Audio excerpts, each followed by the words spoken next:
Greg Yenoli, what's going on, man? What's up, Frank? Thanks so much for joining us today. So, I think a few people know that we have pretty cool history together, right? I mean, you came over here 2017-ish, very early, but we worked together, worked on lots of projects. You being the copywriter and, me learning about that industry, you learning about me and back and forth. We've gone on a lot of road trips together back in the day, and we were at Stansbury, right? I mean, that was pretty cool, right? Yep. Lots of road trips, lots of cool trips. No, go ahead. No, it's the kind of places that you would never think to necessarily go on your own. So it was cool.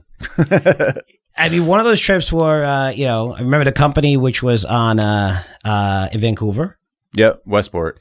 Yep. Westport, I loved. And remember they tried to turn on that engine and it didn't work? Yep, didn't work. And they're like, don't put that. We had a film crew with us. Don't put that in there. Don't put that in there, which is funny. And I know we went out afterwards. We had a really good time with a good crew, which I always like to do. But we also went to the Williston Basin, during the heart of when oil prices were really high. Yep. And holy cow, that was awesome, right? Yeah, it was really awesome. Yeah, that place was, I mean, I never seen a boom town before. That was like a boom town. I mean, it was crazy to see all that activity there. Amazing. I mean, unlike anything you could read about. I mean, a lot of stuff was written about back then, about what was going on. And then to actually see it, though, is a whole different animal. I would picture it as just in the middle of nowhere. I mean, the airport, you got off the airport, the car was right, you walk on the runway. Didn't even seem like an airport. I think there was 3 major hotels there. It was very small, but yet the average person was making like $150,000 a year. They were paying McDonald's employees $25 an hour. And they were looking for them. And they were looking for people to work. It wasn't like, there's no jobs. Yeah. I mean, it was like that booming. And they've been through a couple of boom and bust cycles, right? And this cycle was, turned out to, went a little bust a little bit, but just being in the heart and learning and just going to different projects, bring that film crew. It's part of the whole reason why I wanted to have this conversation with you and bring you on, because a lot of people might see, a marketing package or things that I do, or, I'm on camera saying, hey, this is a great idea. And we're always trying to get new subscribers in, but copy is a thing that brings us all together, right? For me, when I started this business, I'm like, we need copy and we need names. And people are like, well, Frank, you need a good editor. I was like, well, no, I know of a lot of places that don't have a good editor. I said, I want to change that and have a good editor where these guys are getting really great ideas and we're also able to market this. But it's a big component if you want to grow, is being able to tell a difficult story and even take that one. I mean, well, oil's booming right now. In Williston, you can produce at $65 a barrel. Now we're at $100 a barrel. And this is really great for companies that are drilling. So buy this. I mean, it's not as exciting as when you're going there and you're seeing, holy shit, this economy is booming right now. I mean, people were telling us that the strip bars, the girls that were coming in from Russia because the kids there were making $150,000 plus, and it was like a rule where you had to go spend your entire paycheck there. I mean, it was booming to the point where, they're not going to New York City, not going to Chicago. They're going to the Williston Basin. And they had these man camps there where you work, 4 months on, 5 months on, 5 months on. But just seeing this growth, do you remember the railroads we saw? Yeah. It was, man, I forget how many cars there were. I know we counted them. And then just see that thing come all the way in and just basically coil up like a snake, get filled up car by car, and then just ship back out again. That was pretty impressive. That was impressive. But where am I going with this? Is a lot of times, and I can even bring up Jim Cramer. I mean, I've seen a million shows off of my time, whether it's Louis Rukeyser or Cutlow, whatever. A lot of those guys, the reason why Cramer works, and he's been around so long, is because of the entertainment factor. He makes things entertaining. And for me and you, working together such a long time, one of the things I love is not every copy guy gets out in the field, right? They're great writers. Not everyone. Some of them do. But getting out in the field allows you to see things for real. And that perspective, I'll put it this way, a good example, right, would be, I don't really like NASCAR too much. I'll watch the big events, right? Yeah. Everyone told me, go to one event. Just go once. And when you hear those engines, and the same thing happened with World Cup. I heard the same thing. I heard the same thing about the cars. Wasn't a big soccer fan. Yeah. And they're like, dude, you got to go. You got to go like overseas. I went to the World Cup and now I watch soccer all the time. Watch the whole Euro 2020, which is 2021, but they call it 2020. But just the crowd, I've never seen anything like that at any venue, at any sport in America. And just being there, you're like, holy shit. Like it just, and when it comes to what we do, marketing is extremely important, because if we can't market an idea, you don't get a lot of subscribers in, there's no excitement. And that's why a lot of businesses struggle to do what we're doing. Yeah.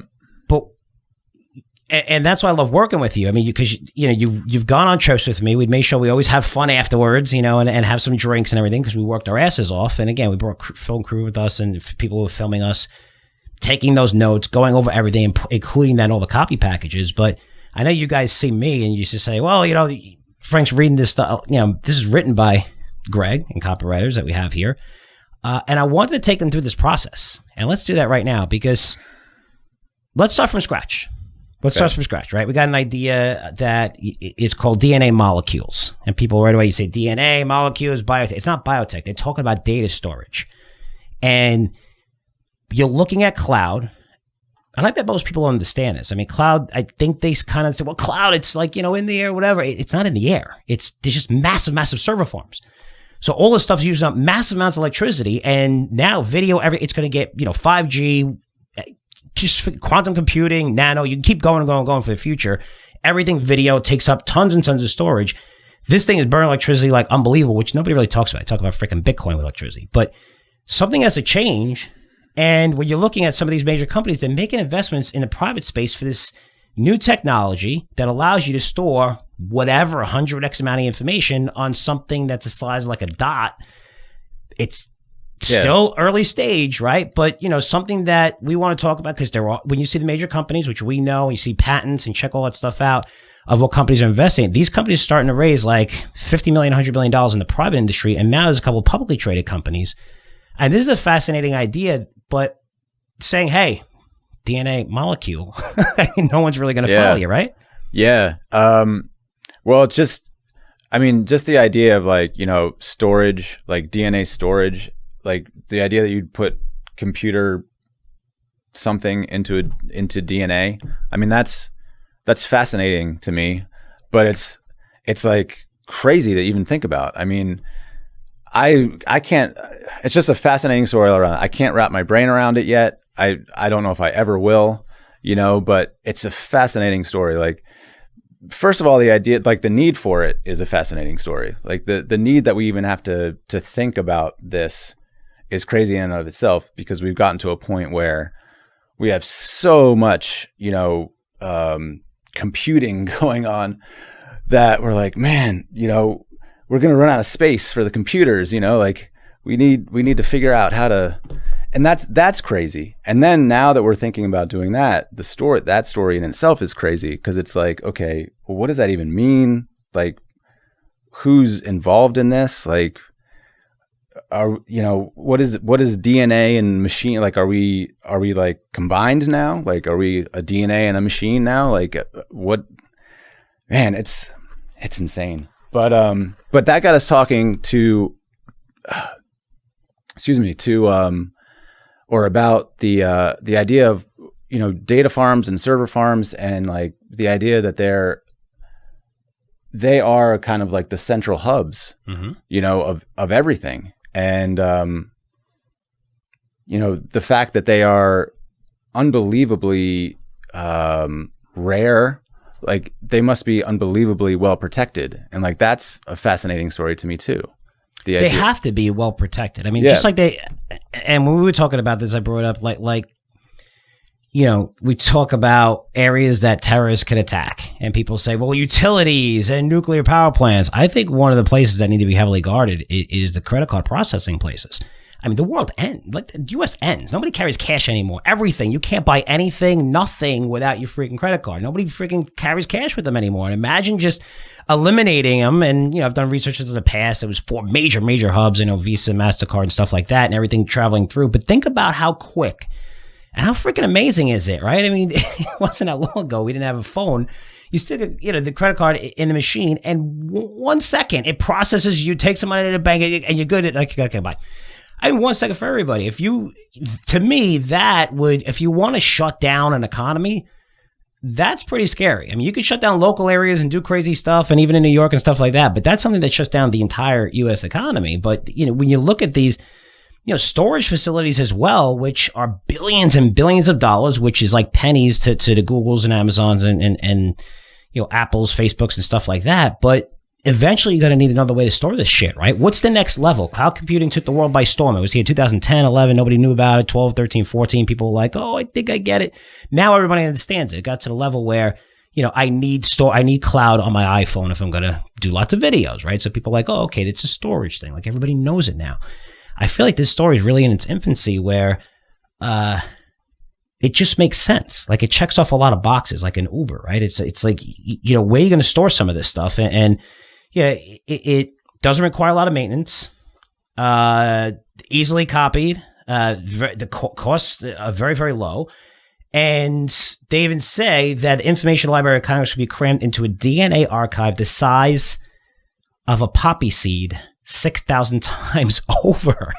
Imagine storing data on something like that's a fascinating story. Yeah, it's incredibly fascinating. Like I really don't even know where to begin. It's like something that just came on my radar. It's just like turned onto it, and I just started reading about it, and I was like, man, this is,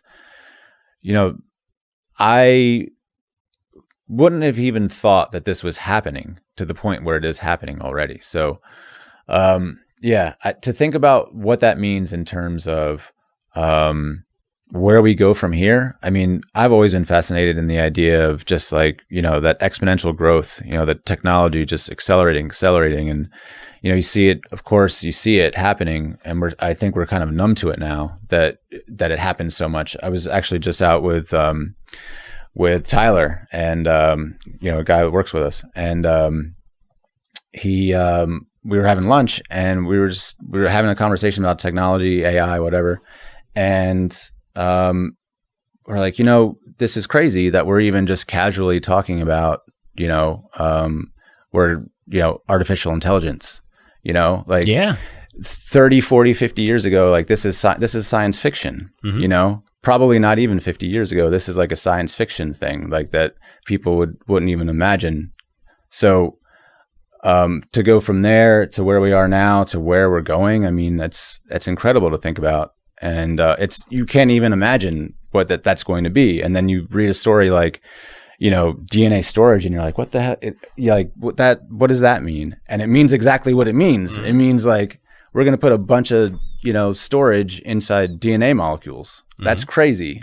I mean, that's really crazy. That's it's crazy. It makes a lot of sense though, right? Because you're looking at exponentially. That's data storage, right? Is growing. It's not just to build these things, to maintain them, billions of dollars, but where it just keeps growing and growing and growing and growing and growing and growing, right? So if it keeps growing, you have to find alternatives. And there's private companies that do this.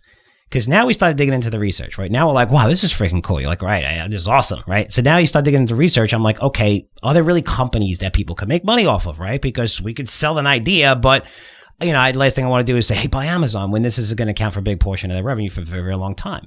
Even though there's Amazon, there's a lot of major companies investing in the private companies that are using this technology right now because they have to. Because if this thing is for real, and the money that they're raising, Greg, is like 25, 50, over $100 million these companies are raising, which makes it real. They're not in the early, super early, seeding rounds where it's just like, Series A. They're B, C, and D, right? With they want to go public, and I wouldn't be surprised if a lot like AI companies get taken off the market, but there are a couple of publicly traded companies with big stakes in these names.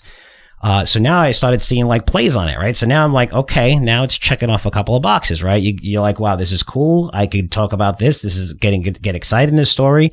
It's early to the party. I don't really hear anyone talking about this. And I feel like same thing when I go to a Consumer Electronics Show, we find lots of ideas. I come back, even talk to you, but I've been doing it for 10 years. And even when you're at Stansberry, I just come back and talk about, just Cisco 2011 saying that, what was it? I forgot the number. It was like 25 billion devices are going to be connected to the internet. And I'm like, this guy's on crack. His chambers. I'm like, he's on crack. 7 billion of people. What does he expect? And then basically he's like, anything that could be connected will be connected, which means anything that could be connected could also be hacked. And that's another idea. But just understanding that, like, holy shit, and being there and talking about these concepts and getting in years ahead before people are talking about like streaming and Netflix and stuff. I mean, that's how you make life-changing gains. But let's continue to go through this process. Well, now I'm like, okay, I'm good. I think I got some stock plays on this. This is a good fucking idea. Now we're like really going into the rabbit. Now we're really digging in, trying to at least I am. I go all the way in. Like it's a good thing for subscribers, the bad thing for my family. Because when I go in, I go, I'm going to read 100, I'm going to know more about this industry than 99% of people. That's how I feel like in order for me to recommend that, I got to know this better. So I'm digging through it and I'm going to provide some nuggets and stuff. But what's the next step for you as a copywriter in making this happen? Same thing. Fighting the urge to just start writing about it right now when I don't know anything about it. But yeah, just digging down, like really just reading about it, reading a ton about it. That's it. I mean, I'm just excited about it. So yeah, that's it. Reading a ton about it and trying to understand like what this means, because this is huge. I mean, it's huge in the way that like man, it's huge in the way that I'm going to make a prediction. Like you're definitely going to start seeing more talk about this for sure. Like it's and very quickly, because I know a lot about like what's going on currently, and this just blew my mind. Like this is one of those standout stories. So it's going to be the story that people are talking about, and then people are really going to pick up on. And even for me at this stage, I'm looking at, okay, what's wrong with it that's not getting adopted right now? Because if you look at streaming. For me, I looked at streaming and said, why isn't it get adopted right now? At the beginning, when Netflix started doing this very, very early, is because people didn't have high enough internet speeds to watch movies yet, to stream. I mean, that wasn't that long ago. And then you saw 4G coming, then you see 5G coming, and it's like, there's not a household in America that doesn't have enough speed with an internet connection that they could stream from. And now everyone. So for me, looking at the risks and knowing that there are certain things like reading and writing the DNA encoded files takes longer than expected, but that's where the money's going into to improve that technology. And I think that happens with every technology. As you see, the typical computer used to cost, $25,000 and it went down to $3,000. Like, wow, I could buy it. And then it's like, now you can get a computer for $300-400, a laptop, a decent laptop for like $300-400. So you just watch this industry and seeing people invest in it and how you could play it and who's going to be the biggest beneficiaries. Because once this really comes out and starts going mainstream, and this just makes sense that you can store so much data in such a small piece. You're going to save tons of money. It's just a matter of bringing this technology together. But now you have the resources, right? You have the biggest companies in the world with 50 billion plus on their balance sheet in cash. Right? So, being able to put money into this, I mean, this is the exciting part of the business where I think people don't see behind the scenes. They're like, oh, wow, this is cool. Look, Frank did a promotion. They don't know that, you're writing the thing from a copy perspective, from a marketing angle to get people excited. And then I'm providing these ideas, but it takes a while for everything to come together, right? So many people just miss out on a good idea because they just don't have exposure to it.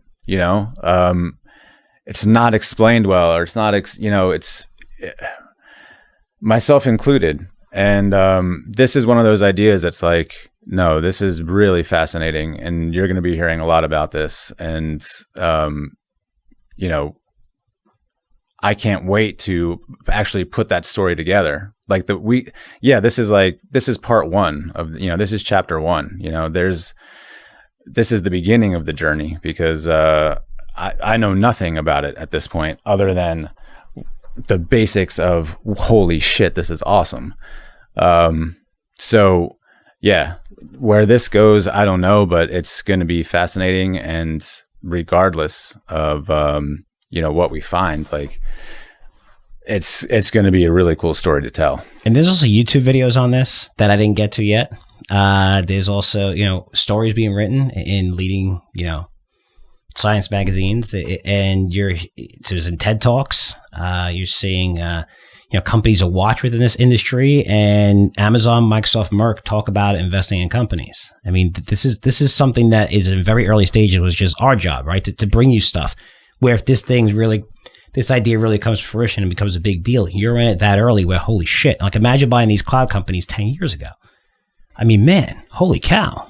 It's just the gains in some of these names, and people stay away from it because you see this crazy PE, but you're talking about a market that changes the landscape of the world, right? The data storage is the key to everything. It's probably responsible for 95% of the S&P 500 because 90% or 85% are basically 5 companies, right? The trillion-dollar companies, and they're all about data centers, data analytics, AI. This disrupts everything. And to see these big guys having the money and, being ahead of it and just investing in these things, it's definitely worth taking a look to see if there's some companies out there that are just going to say, hey, like a Netflix, hey, you know what? We're no longer going to send this shit through the mail. Here, you got to stream it. And at first you're like, wow, this is pretty crazy. And now you see that the whole entire world is trying to catch them. And people looked at Netflix a certain way and they said, wait a minute, Netflix, they can't compete with these cable companies. They can't compete with all of these companies. And I think people would understand that wasn't the thesis. The thesis is every single cable company in the world is going to try to compete with Netflix. Now, when you look at the valuation of this thing trading at 80, 90 times forward earnings, it's cheap. It's not expensive. Because if that's true, they're going to control a massive, massive market, which they do now, right? So, yeah, just seeing this idea and this concept go from where we are and go, I thought that would be a fascinating story. And just from the copy perspective as well, because, we've been working together for a long time and just, getting involved in projects like this, like my next step would be like, how do I interview someone like this? Could we go someplace and possibly see how this works? I mean, how freaking cool would that be if we could do that? But, when we have the platform and, we have a good podcast and people would come on and they could market themselves or whatever, that gives us the opportunity to really dig deep on this, which is a lot of fun, right? You know who I'd love to talk to? I would love to talk to the guy who thought to himself or herself, lady, you know what? I'm gonna put this chip into DNA and see how that goes.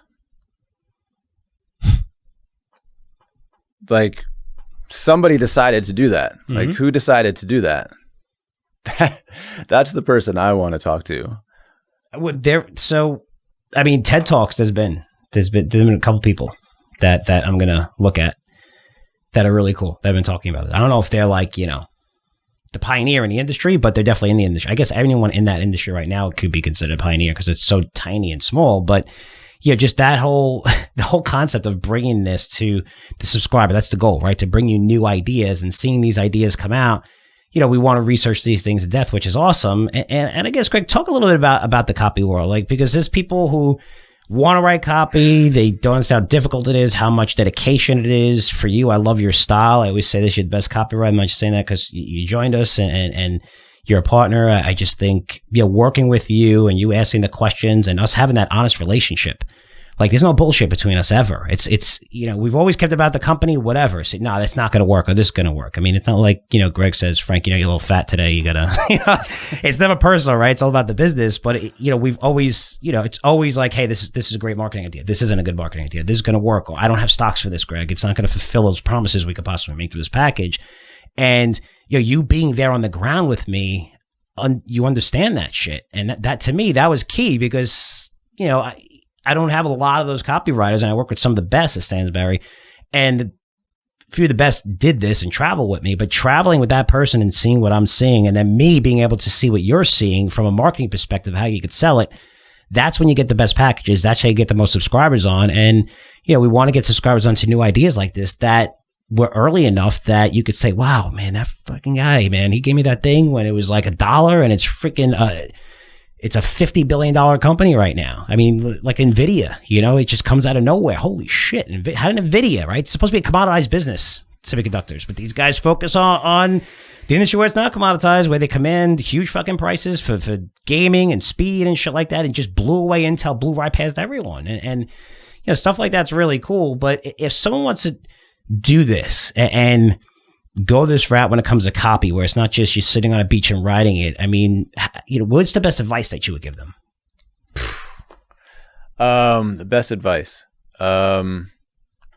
Shoot. I mean, the thing is, like, passion trumps everything. So,